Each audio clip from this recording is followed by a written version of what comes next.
ఆదికాండము 22వ అధ్యాయము. ఆ సంగతులు జరిగిన తరువాత దేవుడు అబ్రహామును పరిశోధించెను. ఎట్లనగా ఆయన అబ్రహామా అని పిలువగా అతడు చిత్తము ప్రభువా అనెను.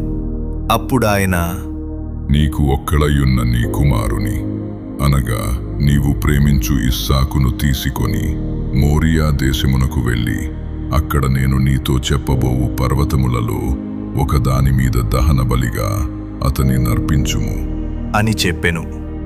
తెల్లవారినప్పుడు అబ్రహాము లేచి తన గాడిదకు గంత కట్టి తన పనివారిలో ఇద్దరిని తన కుమారుడగు ఇస్సాకును వెంటబెట్టుకొని దహనబలి కొరకు కట్టెలు చీల్చి లేచి దేవుడు తనతో చెప్పిన చోటికి వెళ్ళెను. మూడవ నాడు అబ్రహాము కన్నులెత్తి దూరము నుండి ఆ చోటు చూచి తన పనివారితో, మీరు గాడిదతో ఇక్కరనే ఉండుడి, నేనును ఈ చిన్నవాడును అక్కడికి వెళ్ళి దేవునికి మ్రొక్కి మరల మీ యొద్దకు వచ్చెదము అని చెప్పి దహనబలికి కట్టెలు తీసుకొని తన కుమారుడగు ఇసాకు మీద పెట్టి తన చేతితో నిప్పును కత్తిని పట్టుకొని పోయెను. వారిద్దరూ కూడి వెళ్ళుచుండగా ఇస్సాకు తన తండ్రి అయిన అబ్రహాముతో, నా తండ్రి అని పిలిచెను. అందుకతడు, ఏమీ నా కుమారుడా అనెను. అప్పుడతడు, నిప్పును కట్టెలును ఉన్నవిగాని దహనబలికి గొర్రెపిల్ల ఏది అని అడుగగా అబ్రహాము, నా కుమారుడా, దేవుడే దహనబలికి గొర్రెపిల్లను చూచుకొనును అని చెప్పెను.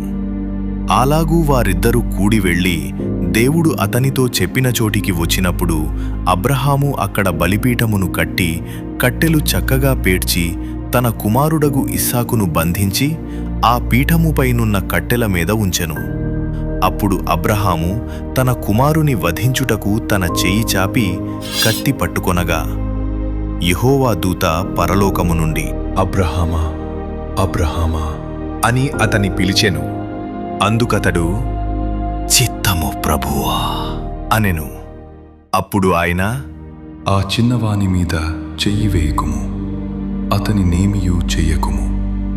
నీకు ఒక్కడయ్యున్న నీ కుమారుని నాకియ్య వెనుతీయలేదు గనుక నీవు దేవునికి భయపడువాడవని ఇందువలన నాకు కనబడుచున్నది అనెను. అప్పుడు అబ్రహాము కన్నులెత్తి చూడగా పొదలో కొమ్ములు తగులుకొనియున్న ఒక పొట్టేలు వెనుక తట్టున కనబడెను. అబ్రహాము వెళ్ళి ఆ పొట్టేలును పట్టుకొని తన కుమారునికి మారుగా పెట్టి దహనబలిగా అర్పించెను. అబ్రహాము ఆ చోటికి యెహోవా ఈరే అను పేరు పెట్టెను.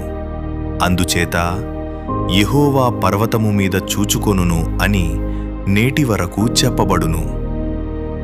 యెహోవా దూత రెండవ మారు పరలోకము నుండి అబ్రహామును పిలిచి ఇట్లనెను, నీవు నీకు ఒక్కడే అయ్యున్న నీ కుమారుని ఇయ్య వెనుక తీయక ఈ కార్యము చేసినందున నేను నిన్ను ఆశీర్వదించి ఆకాశ నక్షత్రముల వలెను సముద్ర తీరమందలి ఇసుక వలెను నీ సంతానమును నిశ్చయముగా విస్తరింపచేసెదను.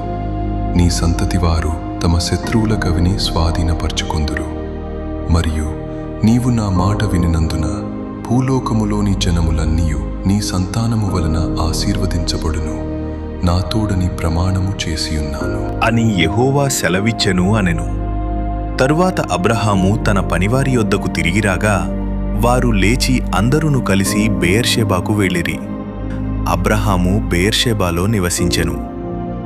ఆ సంగతులు జరిగిన తరువాత అబ్రహామునకు తెలుపబడినదేమనగా, మిల్కా అను ఆమెయు నీ సహోదరుడగు నాహోరునకు పిల్లలను కనెను.